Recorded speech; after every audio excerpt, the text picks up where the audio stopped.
ప్రభు అయిన యేసుక్రీస్తునందు మీ అందరికీ శుభములు. మత్తయి సువార్త 9వ అధ్యాయము.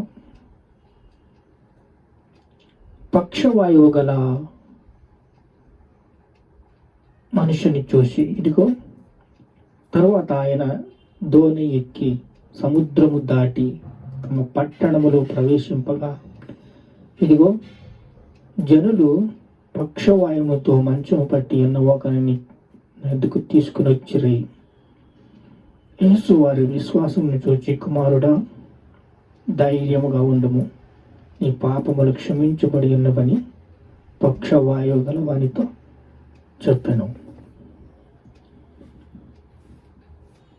పక్షవాయువు గల వాణిని యేసుక్రీస్తు దగ్గరికి తీసుకొచ్చారు. తీసుకొచ్చిన వాళ్ళు విశ్వాసమును చూశాడు. ఎవరు? యేసయ్య. మంచము పట్టి ఉన్న ఒక పార్శ్వవాయువు రోగంతో బాధపడుతున్న ఒక ఆయన యేసు వారి విశ్వాసమును చూసి, కుమారుడా, ధైర్యముగా ఉండుము, నీ పాపములు క్షమించబడి ఉన్నవని పక్షవాయువు గల వానితో చెప్పెను. చూడండి, విశ్వాసము పరిమాణాలు ఉంటాయి. విశ్వాసమునకు కర్తయు దానిని కొనసాగించుచున్న యేసు వైపుకే మనము చూడాలి. నమ్మకం ఉంచారు, విశ్వాసం ఉంచారు. వాళ్ళు అతను గబగబా తీసుకొచ్చి యేసయ్య మాకు బాగు చేస్తాడు అని తీసుకొచ్చాక ఆయన ఏం చేస్తున్నాడంటే పాపములు క్షమిస్తున్నాడు. వాళ్ళకి భలే ఆశ్చర్యం వేసింది. ఏంటినా రోగం బాగు చేస్తాడంటే పాపాలు క్షమిస్తున్నాడు, ఈ పాపములు క్షమించబడి ఉన్నవి అని చెప్తున్నాడు. ఈ స్వస్థత పడాలి కానీ మాకు పాపాలు క్షమిస్తాం, వాళ్ళకి ఏం అర్థం కావట్లేదు. పాపం ఇక్కడున్న ప్రజలకి, వాక్యం వింటున్న వారికి, ఈ జనరేషన్కి, ఈ తరము వారికి ఏమి అర్థం కావడం లేదు. ఎందుకు తెలుసా? స్వస్థత కావాలి, చర్చికి వెళ్తే స్వస్థత, పాస్టర్ గారు ప్రార్థన చేస్తారు, స్వస్థత వస్తుంది. పాపాలు క్షమిస్తామేంటి? అసలు నేను ఏం పాపం చేశాను, నాకు ఎందుకు ఎలా జరుగుతుంది? దూరదృష్టి లేకపోవటం బహు విచారకరం. ఎందుకు? నీ పాపములు క్షమించబడి ఉన్నవని యేసయ్య చెప్తున్నాడు. నీ పాపముల ద్వారా నీకు శిక్ష వచ్చిందని. ఆ శిక్ష ఆజ్ఞ అతిక్రమమే పాపమని, ఆదాము అవ్వ దగ్గర అపవాది ఈ రాజ్యాన్ని దొంగలించాడని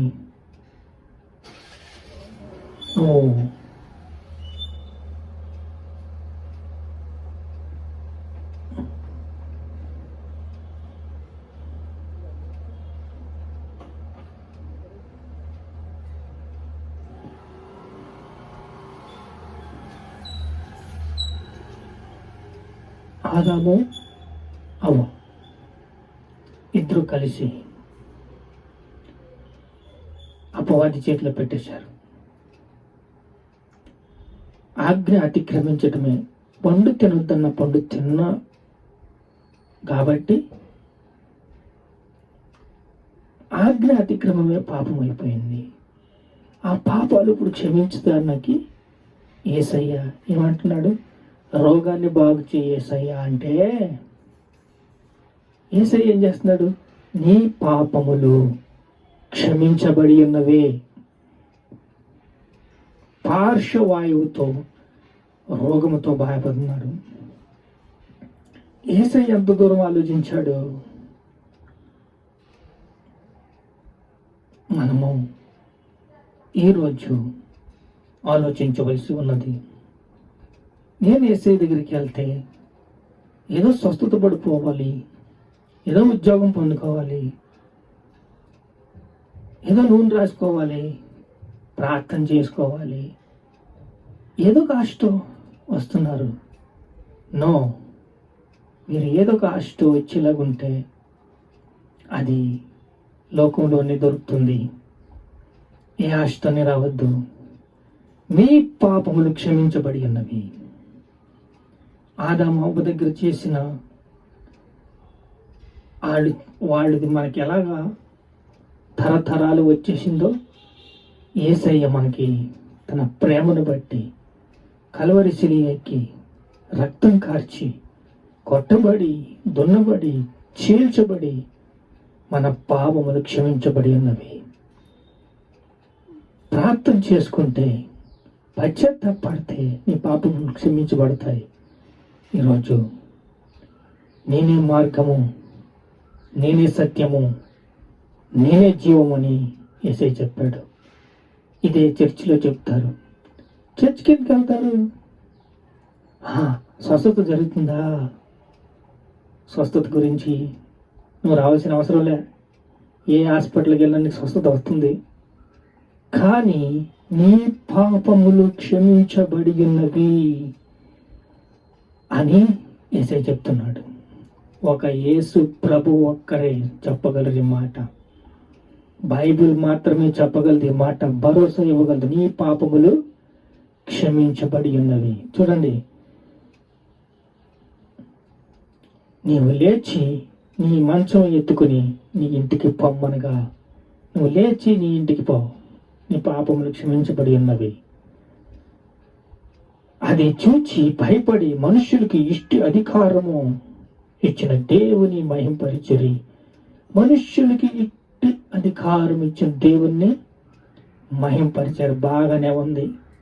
పాపములు క్షమించబడింది అంటే బాగానే ఉంది. కానీ వచ్చేదెవరు?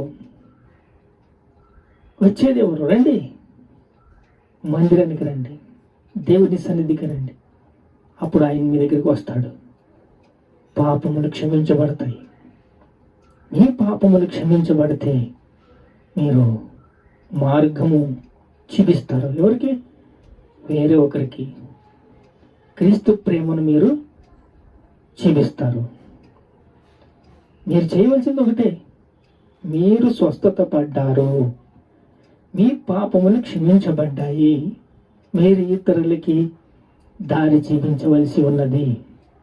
భారం మీ మీద ఉన్నది. యేసయ్య మీ పాపములు క్షమిస్తాడని చెప్పే మాట, చిన్న మాట.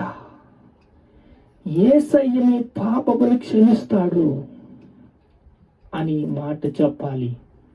మీరు బాగుపడ్డారా? స్థిరపడ్డారా? మీరు చెప్పవలసిన మాట ఏమిటంటే, మీ పాపములు క్షమించబడి ఉన్నవి.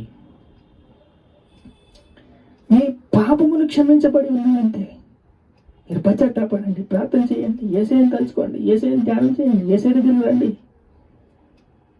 రండి చర్చికి, ప్రార్థన చేయండి, పశ్చాత్తాపడండి.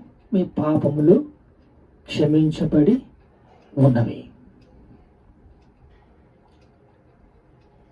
ప్రార్థన చేసుకుందాం.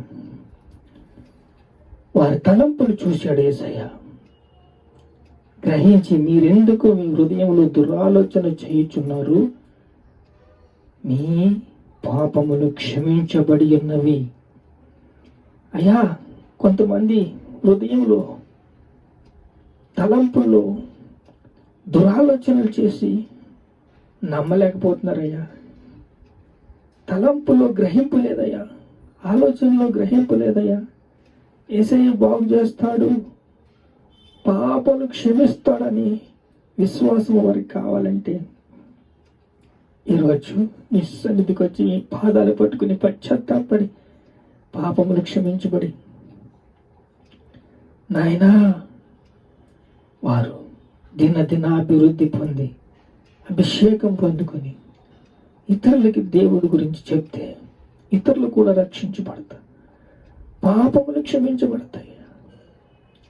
అట్టి కృప అందరికీ దయచేయమని యేసుక్రీస్తు పరిశుద్ధ నామములో ప్రార్థన సమర్పిస్తున్నాం తండ్రి. ఆమేన్.